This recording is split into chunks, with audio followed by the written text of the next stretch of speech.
Hello, ആ Sebastian Paul അല്ലേ? അതെ.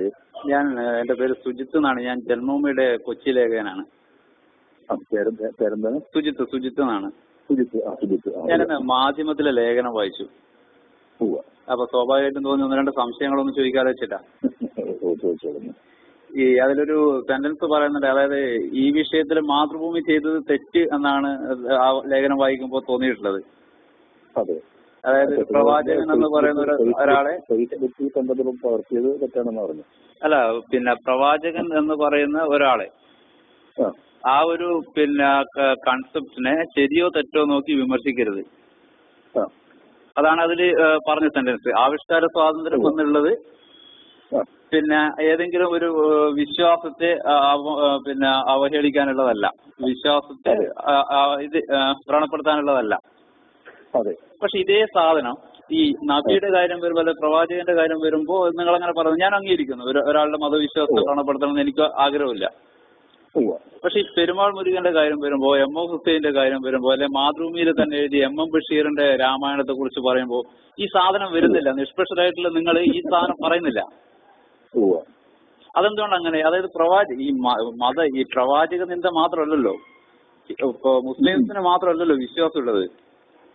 അല്ല അതാണ് പറയുന്നതല്ല. ഈ മതം എന്ന് പറയുന്നത് നമ്മൾ വേറിട്ട് കാണണം. അവിടെ യുക്തി നോക്കിയിട്ട് കാര്യമില്ല. അതെ, സുജിത്ത് പറഞ്ഞത് ശരിയാണത്. എന്റെ സംശയം ഒരൊറ്റ പോയിന്റാണ്. ഞാൻ വേറെ ഒരു സ്ഥാപനത്തിനെ ഞാൻ വാശി പിടിക്കാനല്ല. എന്റെ ഇപ്പൊ BJP-യുടെ സംഘപരിവാറിന്റെ ഫാസിസം ഒന്നുമല്ല ഞാൻ. അതൊക്കെ നിങ്ങൾക്ക് നിങ്ങളുടേതായ രീതിയിൽ വിമർശിക്കാം. ഓക്കെ, ഞാൻ അംഗീകരിക്കണം. എന്റെ കാര്യം ഒറ്റ പോയിന്റിലാണ്.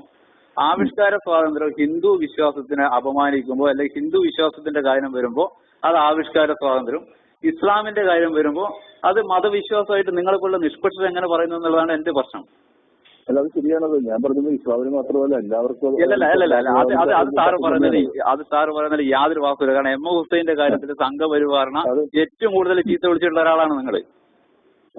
എം എം ബഷീറിന്റെ കാര്യം മാതൃഭൂമി എഴുതിയപ്പോൾ അതിനെതിരെ ഒരു കടലാസ് സംഘടന കാവിക്കൊടിയും പിടിച്ചു പോയപ്പോൾ അത് മുഴുവൻ ഹിന്ദു ഫാസിസ്റ്റുകളാണെന്ന് വരുത്തി തീർത്തവരാണ് നിങ്ങൾ. എന്നിട്ട് നിങ്ങൾ ഇന്ന് പ്രവാചക നിന്ദ പറയുമ്പോൾ അവർക്ക് വേണ്ടിയിട്ട് പേന എഴുതുമ്പോൾ നമ്മളെ പോലുള്ളവരെന്ത് മനസ്സിലാക്കണം? നിങ്ങൾ നിഷ്പക്ഷരാണെന്ന് മനസ്സിലാക്കാൻ പറ്റുമോ? അല്ല, അതിനകത്ത് നിഷ്പക്ഷത മാത്രമല്ല. ഞാൻ ഇന്നത്തെ വിഷയത്തില് ഈ ഫേസ്ബുക്കുമായിട്ട് ബന്ധപ്പെട്ടിരിക്കുന്നതാണ് പറയുന്നത്. അങ്ങനെ ഒളിച്ചോടരുത്. ഒരു സാധനം എഴുതിയിട്ട് അങ്ങനെ ഒളിച്ചോടരുത്. ഞാൻ കൃത്യമായിട്ട് ഞാനത് വായിക്കാം.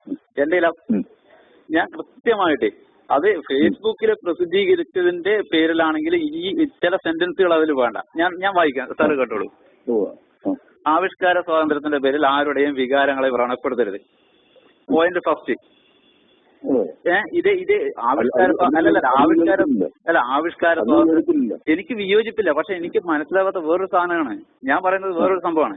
ആവിഷ്കാര സ്വാതന്ത്ര്യത്തിന്റെ പേരിൽ ആരുടെയും വിശ്വാസത്തെ വ്രണപ്പെടുത്തരുത് എന്ന് പറയുമ്പോൾ പെരുമാൾ മുരുകൻ എന്തായിരുന്നു?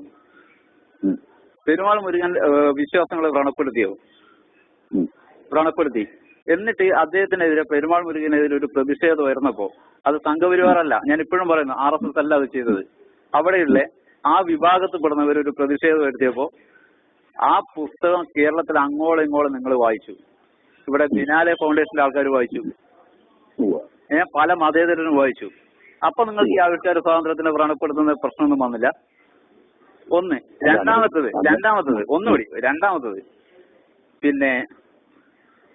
പ്രവാചകനെ കുറിച്ചുള്ള പരാമർശങ്ങൾ നിർബന്ധമായും പാലിക്കേണ്ട ചില നിബന്ധനകളുണ്ട്. അതാരാ പറയുന്നത്? അതങ്ങനെ സെബാസ്റ്റ്യൻ പോളിന് എങ്ങനെ അത് പറയാൻ പറ്റുന്നത്? സെബാസ്റ്റ്യൻ പോൾ മതത്തിന്റെ ആളാണോ? നിങ്ങളൊരു നിങ്ങൾ ഇടത് ചിന്തകനെന്ന് നമ്മളൊക്കെ ചാനലുകൾ കാണുന്ന ഒരാളാണ് നിങ്ങൾ എവിടെയാണ്? നിങ്ങൾ ആരാണ് പ്രവാചകനെ കുറിച്ചുള്ള ഇത് നിബന്ധനകൾ പാലിക്കണമെന്ന് മറ്റുള്ളവരോട് പറയാൻ? നിങ്ങൾ ആരാ അവകാശപ്പെടുത്തിയിട്ടുള്ളതിന്? അങ്ങനെ ദേശപ്പറ്റി പറയുന്നില്ല, നമ്മൾ കാര്യം സംസാരിക്കല്ലേ. ഇത് എങ്ങനെ വികാരം കൊള്ളാതിരിക്കുന്നതാണ് ഞാൻ ചെയ്യുന്നത്. നിങ്ങൾ ഇത്രയും കാലം പറഞ്ഞു നടന്നതും പാടി നടന്നതും മുഴുവൻ ഹിന്ദു ഫാസിസ്റ്റുകൾക്കെതിരെ നിങ്ങൾ വലിയ പ്രചരണമായിരുന്നല്ലോ. മുസ്ലിമിന്റെ കാര്യം വന്നപ്പോൾ നിങ്ങൾക്ക് ഇതൊന്നും ഇല്ല. നിങ്ങൾ അവർക്ക് വേണ്ടി കൂലിയെഴുത്ത് നടത്തുകയാണ്. ഇങ്ങനെ അല്ലാതെ എങ്ങനെ പറയാൻ പറ്റൂലേ? എങ്ങനെ വികാരം കൊള്ളാതിരിക്കും സാറേ ഇതില്? ഞാൻ അതാ ചോദിക്കുന്നത്. എങ്ങനെ വികാരം കൊള്ളാതിരിക്കും ഒരാള്? ഞാൻ എന്റെ പേര് പറഞ്ഞിട്ട് തന്നെയാണ് ഞാൻ പറഞ്ഞത്. ഞാൻ പറഞ്ഞല്ലോ, പ്രവാചകനെ നിന്ദിച്ച് മാതൃഭൂമിയുടെ അല്ലെങ്കിൽ ആ നടപടിയോട് എനിക്ക് ഒരു തരത്തിലും യോജിപ്പില്ല.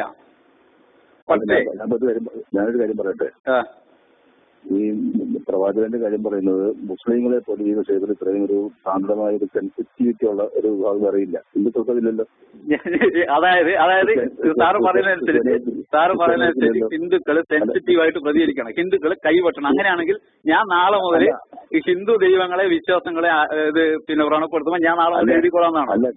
അതല്ല, ഹിന്ദു മതത്തിന്റെ പേരിൽ അക്രമത്തിലേക്ക് പോകുമ്പോഴാണ് നമ്മൾ തെറ്റാണെന്ന് പറയുന്നത്. എന്റെ സാർ, ഇത് സഹിഷ്ണുതയാണോ ഇപ്പൊ പ്രശ്നം? അതായത് ഒരു വിഭാഗം വളരെ സഹിഷ്ണുത കാണിക്കുന്നത് കൊണ്ടാണ് നിങ്ങൾ എപ്പോഴും ആ വിഭാഗത്തിന് ഇങ്ങനെ ചീത്ത വിളിച്ചുകൊണ്ടിരിക്കുന്നത്. അതായത് ഞങ്ങൾ നാളെ ഒരു സഹിഷ്ണുത ഉപേക്ഷിക്കണം എന്നാണോ? മുസ്ലിങ്ങളെ പോലെ കൈവെട്ടാനും കാലുവെട്ടാനും കല്ലെറിഞ്ഞു കൊല്ലാനും പോണെന്നാണോ? അല്ല, അങ്ങനെ ലക്ഷണം കാണുമ്പോഴാണ് നമ്മൾ തെറ്റാണെന്ന് പറയുന്നത്. ഞാൻ ചോദിക്കുന്നത് ഞാൻ പറഞ്ഞ ഒരൊറ്റ പോയിന്റിൽ സാറൊന്ന് സംസാരിക്കും. പെരുമാൾ മുരുകൻ ഒരു വിഭാഗത്തിന്റെ മതവിശ്വാസത്തെ വ്രണപ്പെടുത്തിയോ? വ്രണപ്പെടുത്തി, അത് തന്നെയാണ് വിഷയം. എം എം ഹുസൈൻ ഒരു വിഭാഗത്തിന്റെ മതവിശ്വാസത്തെ വ്രണപ്പെടുത്തിയോ? ഹലോ,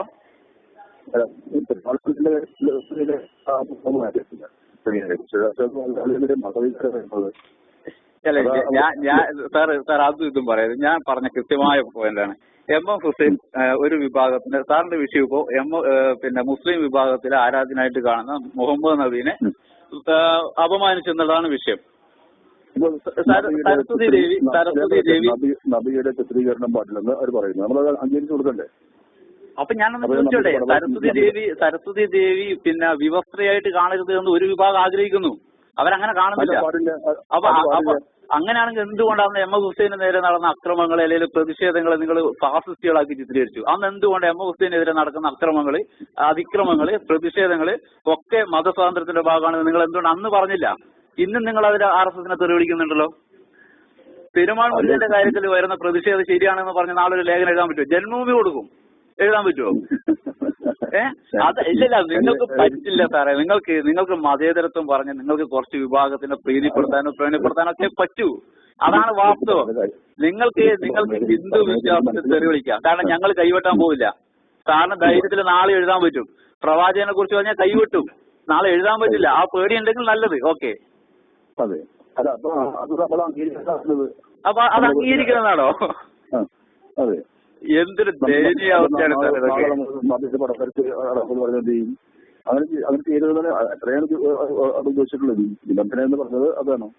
അല്ല, ഞാൻ ചോദിക്കുന്നത് അപ്പൊ അത് എന്തുകൊണ്ടാണ് ആ ഒരു